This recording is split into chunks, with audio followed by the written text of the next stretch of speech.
right, interesting story that I think could end up being more of a trend, and it could affect you, the American worker, which is why I tell you about these things. I am a man of the people. And this is a fascinating article here. Business Insider, here's the headline, TSMC, which stands for Taiwan Semiconductor Manufacturing Company. All right, you got that? That's very relevant to the story. TSMC, which is the world's leading chip maker. Hello. You think that's relevant to your life? You don't even know how many freaking ways that's relevant. They're the world's leading chip maker. And they're saying that a lack of skills among American workers is why the opening of their planned Phoenix semiconductor factory has been pushed back to 2025, and it is causing a stir in Phoenix, Arizona. Now, the labor union in Arizona is trying to stop this. Arizona Pipe Trades 469. They're pretty vocal about this. They've got a website, votervoice.net, and they represent pipe fitters and plumbers, and they're trying to get this stopped. They don't want the foreign workers coming in taking American jobs. Okay, sure. But this is deep, man. This has got some layers to it. So why does TSMC, this Taiwanese company, why do they think there's not enough talent in Phoenix, Arizona? Phoenix, Arizona's a nice city. Phoenix, Arizona's got a lot of talented people, man. Come on, man. I got offended when I read that. I'm an American, right? Come on. Don't tell me we don't have enough talent in Phoenix to make semiconductors. Well, Morris Chang, who is the founder of TSMC, spoke at a panel in Taipei about what he considered a gap in the work cultures between Taiwan and America. And this is what he said. If an engineer in Taiwan gets a call when he is asleep, so presumably this is the middle of the night, I want you all to just let this one hang on you for a second. If he gets a call when he's asleep, he wakes up, this is a work call. Yeah, you got to get in. He wakes up and he starts dressing. His wife will say, "What's the matter?" He would say, "I need to go to the factory." The wife will go back to sleep without saying another word. This is the work culture. And so those differences are massive. Extended shifts, worker obedience are demanded. You don't say, "No, I pulled a long shift yesterday. I'm sorry, I can't make it. I'm not feeling well. I need some rest."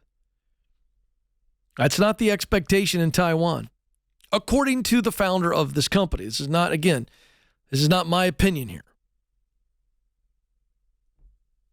And so the Taiwanese leadership of this company are saying, I don't know that we can get American workers to do this. And I'm going to tell you something right now. You're not going to get a lot. They're right. Wayne Chu, a former TSMC engineer, said this: the most difficult thing about wafer manufacturing is not the technology. He said, the most difficult thing is personnel management.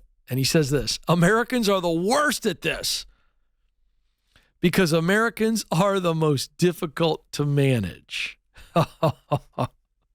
This may be true in their opinion, may be true in their experience, but let me just tell you right now, we are still the freest country on this planet, and that's got some DNA in our workers, baby. Because let me tell you something. In Taiwan, they don't ask you your opinion. They say, get in and get in now.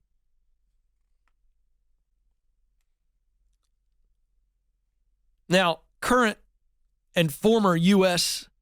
employees of this company, TSMC, have gone on career site Glassdoor, and the Glassdoor is kind of known as the water cooler where people air out their grievances with companies.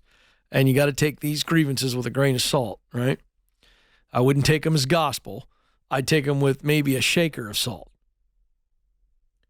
This is what one engineer said. My time at TSMC Phoenix was a nightmare. The unmanageable workload, toxic office environment, and lack of resource made it an unbearable experience. Another one, 12-hour working is normal. It's not just on the news. Even if you work on weekends, you still can't meet the deadline. In June, Fortune magazine reported a Taiwan engineer of 5 years said that TSMC workers were discouraged from applying for overtime pay and expected to do what they're told. He went on to say it's impossible for managers to express their opinions to upper-level management. This simply cannot be done, and this is crazy unhealthy. This is a cultural thing. This is Taiwan. And I've been reporting on what is, I think, the beginning of an economic breakdown for China. And that is this growing movement, which is called lying flat, a refusal to work. It's a protest where the Chinese workers would just lie flat in protest. And that gave birth to full-time children, a phrase that has initiated in China, where young adults, instead of working, are saying, I'm going to live at home with my mom and dad, and they're either going to pay me to do basic chores and household duties, or instead of paying me, I get free room and board for all my errand running, and essentially I'm still just a child. Is it because the Chinese people are lazy? No way, man. The culture in China, and it probably is similar in Taiwan, is that you are working crazy hours. The testimony in this article is that is the case. 12-hour shifts. You can't ask for overtime. Leadership has zero. Management can't take anything up the ladder. It is an authoritarian style of leadership, even in the workplace in China, and it appears to be the case in Taiwan. So what's happening? The Chinese people are lazy. The Chinese people are burned out. The Chinese people are fed up. And with this young generation, you are going to potentially see a workplace revolution. Now, some of you aren't old enough to remember Tiananmen Square. I remember it. I was probably 10, 11, or 12 years of age when we saw the images on the nightly news of a young man, one solitary young Chinese man, standing tall and not moving in front of a tank, in front of the world. The world's watching. He stood in front of that tank, and the tank tried to move. And you know what he did? He started guarding that tank like a basketball player. He was moving slightly just in front of that tank, and that tank would not move because the tank knew that the world was watching. And the tank was not going to run over that young man. Now, let me tell you something. That's courage.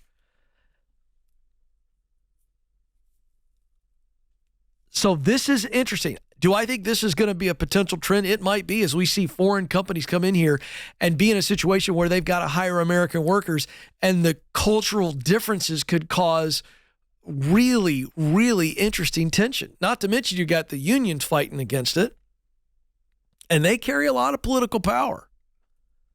So all that to say, keep your eye on things like this. Keep your eye on foreign companies coming into the U.S. Keep your eye on how Americans continue to view work.